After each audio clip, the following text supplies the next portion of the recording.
Morning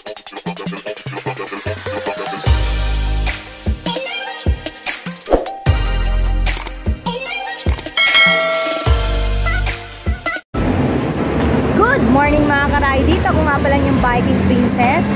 Bago po ang lahat, nais ko pong magpasalamat sa mga subscriber ko dyan, sa mga nagla-like and comment sa aking YouTube channel. Maraming pong salamat sa inyo. Sa mga hindi pa po nakakapag-like and comment sa aking YouTube channel, baka pwede nyo po paki-subscribe at pakiclick na rin po ang aking notification bell para maging updated po kayo sa lahat ng aking mga videos.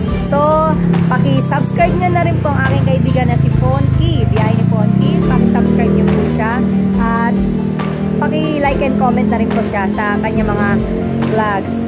So, ngayong araw na to ay pupunta tayo sa Taal Loop. Magsa-solo ride po ako ngayon sa Taal Loop. So, samahan nyo po ako. At magkita-kita po tayo doon. Ngayong oras na to ay 2:25. Ayan po. Papakita sa inyo. 2:25 ng madaling araw. So, yan, di ba? So, magkita tayo doon. Let's go! So, ayan mga ka-Ride. Ngayon po ay diretso na tayo sa SM Calamba. Ayan. Diba? So, dire-diretso ulit tayo. Tuloy-tuloy tayo. Ayan. So, mga ka-Ride, ngayon, malapit na tayo sa signage ng Santo Tomas, Batangas. Yung pakaliwa, pupunta ng San Pablo City. Ayan. Tapos yung ano naman, syempre tayo, diretso lang tayo hanggang makarating tayo ng SM Lipa. Ayan. Ayan. I love Santo Tomas. Stop over muna ako dito para mag-picture. Ayan. So, hello mga ka-Ride. Nandito tayo ngayon sa Santo Tomas. Ayan, huminto muna ako para makapagpa-picture kahit pa paano. At saka nandito nga pala si Sir. Nakita ko ngayon. Ayan po si Sir. Sir, good morning Sir. Saan kayo punta? Monte Maria. Oh, Monte Maria. Maglulubulok. Maglulubulok na sila. Monte Maria kami. Ayun. May shoutout po kayo? Shoutout sa RGB. Naging chapter. Ayun, RGB Taguig chapter. Venezuela, Bulacan. Ayun. Lahat, Manila chapter. Ano pong pangalan niyo po? Felipe. Felipe. Pura. Ayun, oh. Ayan, si Sir Felipe. Nakaantayin siya. Ano po yun? Sino po yung mga antayin niyo? Sila Delisa, shoutout sa Team Taguig. Ayan po. Ayan po. Maraming. Nasaan kayo? Ayan, maraming pong salamat. Ayan. So, ayan. Magra-ride out na tayo. Okay, see you. Bye-bye. So, ayan naman. Nasa boundary na tayo ng Palawan City. So, ayan mga ka-Ride. Yun nga palang pakaliwa. Papuntang Limang proper yun. Ayan. Tapos, ito naman, San Jose, Batangas pa. Diretso. Kaya, diretso pa rin tayo. Ayan. Diretso lang tayo. Hanggang sa makarating tayo ng SM Lipa. Ganda ng dati.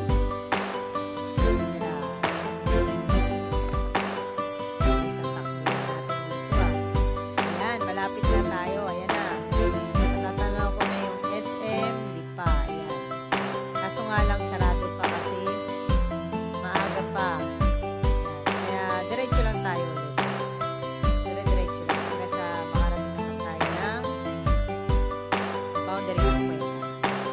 Ayan, diba?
sakop pa rin ang kwento to. Yan. Magandang dito.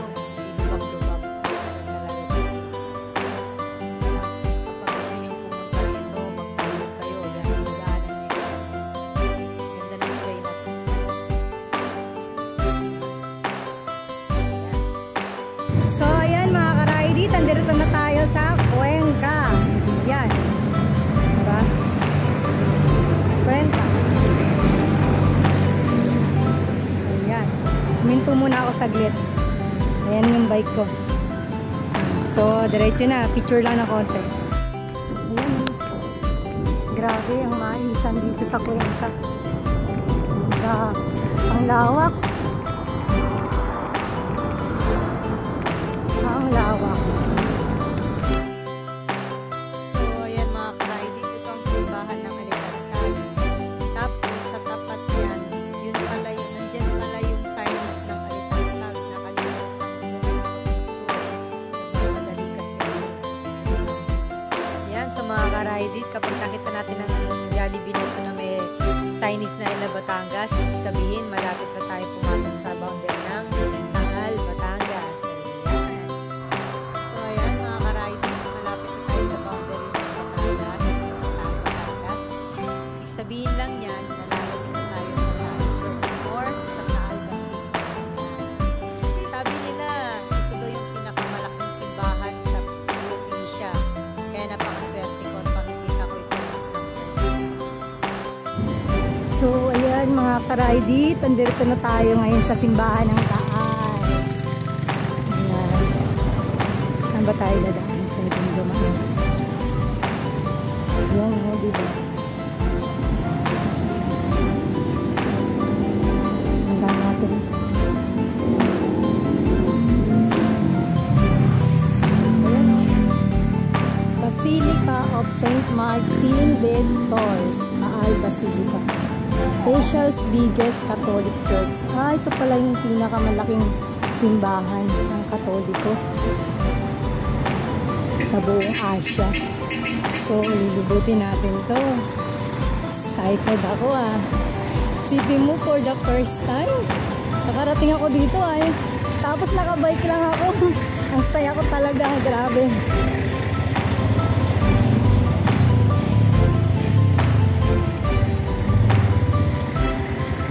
Taal. Ito siya. So, kailangan kong buhatin yung bike ko. Paket sa taas. Ayan, nice. Wait lang po. Ayan. Ang laki. Ang laki ng simbahan dito. Huh? Oh, ang laki. Grabe. Ang saya. Oh my gosh. Ito tayo dito sa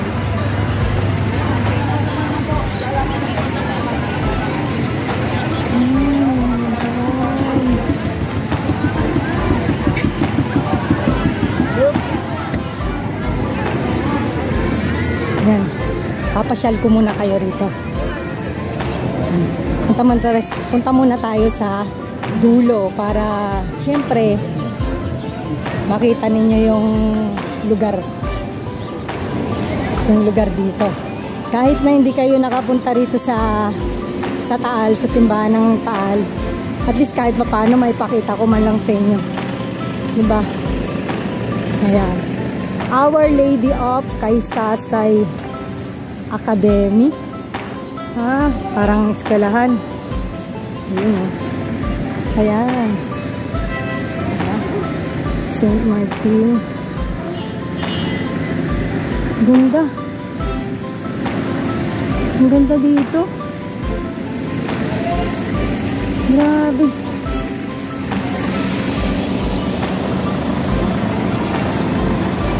Tapos, ang laki pa ng parkingan dito. Ang laki ng parkingan nila. Grabe. Sobrang laki. Tingnan mo yan. Ayan, diba? Kuya, pwede po magpasandal dyan? Yung bike ko? Yung bike ko lang ba sa sandal? Salamat po. Ayan yung bike ko. Ay, ito yung simbahan na ay, ito yung kampana, oh. Ayan, oh. Yung kampana niya. Diba? Pero hindi nila tinapon. Tapos ito pa. Ayun. Diba? Ang ganda. Ang ganda talaga rito. Grabe. Promise, ang ganda. Ganda ng simbahan. Ayan mga ka-ride-it. Ayan, diba? Ang ganda talaga ng simbahan dito. Ayan, nakikita ninyo na maraming tao. Ayan, maraming tao. Kasi mayroon ikakasal sa loob. Gusto ko sana pumasok sa loob ng simbahan. Kaso lang, wala ko mapag-iwanan ng bike ko. Kaya dito lang ako sa labas. Ayan, daming tao. May mga nagtitinda rin dito ng iba-ibang mga paninda nila. Ayan, diba? Ang ganda talaga. Sarap bumalik dito. Ang ganda nito. Si Mama Mary. Tapos pinakamalaking rosary. Oh, ayan eh. Diba? Ang laki ng rosary. Nakapalibot kay Mama Mary. Ayan. Diba? Grabe.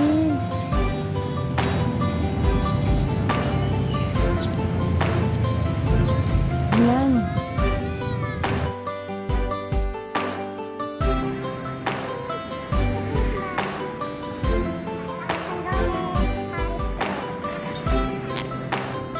So, ayan mga ka-ride-it.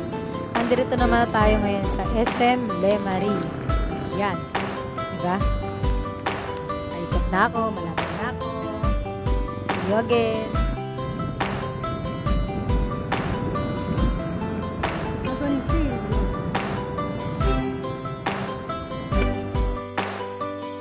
Ayan mga ka-ride-it. Nandito na ako sa gilid ng Taal Lake. Ayan. Ayun ang Taal Volcano. Ayan, di ba? Tanaw na tanaw ko dito ang Taal Volcano. Ayan, kitang-kita. Malapit na malapit sa akin.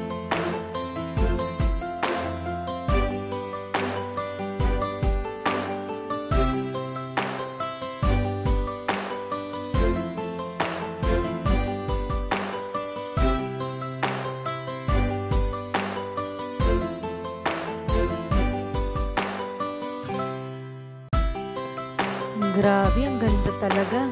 Ang lapit na talaga niya sa akin. Grabe. Ayan, dito nga pala sa gilid ng lake na to, may mga fish pond dito. Ano, diba? May mga nakaanong fish pond dyan. Ayan. Tapos sa may gilid niya, parang may mga damo-damo siya. Mga dahon na namubuhay sa ilalim. Parang sa ibabaw ng tubig. Ayan, makikita mo yan. Tapos may mga bangka-bangka dyan. So, ayan mga ka-ride-it. Fiesta pala dito sa lugar na to. Ito, sakop pa to ng Le Marie. Ayan, sakop pa siya ng Le Marie. Ang kasunod nito, daw nagkakamali, Talisay. Ayan. Pero alam nyo, mas nagustuhan ko sa lugar na to. Yung pinaghandaan nila yung paggawa nila dito ng banderitas. Sa bawat arko nito, may mga nakalagay na mga style ng mga ano, meron siyang bangka tapos may isda sa ibabaw. Yun. Ang ganda ng pagkakagawa nila rito. Talagang pinaghandaan nila. Kapag makikita nyo talaga ng personal, mamamangharin kayo patulad ko. Namangha ako yung dumanak ko dito. Kaya video talaga ako dito para makita nyo yan. Diba? Nasa taas mo. So, ayan mga ka-ride-it. Nasa lugar na ako ng Talisay, Batangas. Ayan. Nakapasok na ako sa lugar ng Talisay. Tuloy-tuloy lang ang padyak. Maayos pa naman yung panahon so far. Hindi naman umuulan at hindi rin makulimlim. Grabe, pinagbigyan talaga ako ni Lord. Kanina madaling araw, nung paalis ako. sinabi ko sa pinagdasal ko talaga na sana makaikot ako ng maayos, iligtas niya ako sa kapahamakan, isa pa, sana wag ako mabuta ng ulan. Yun lang.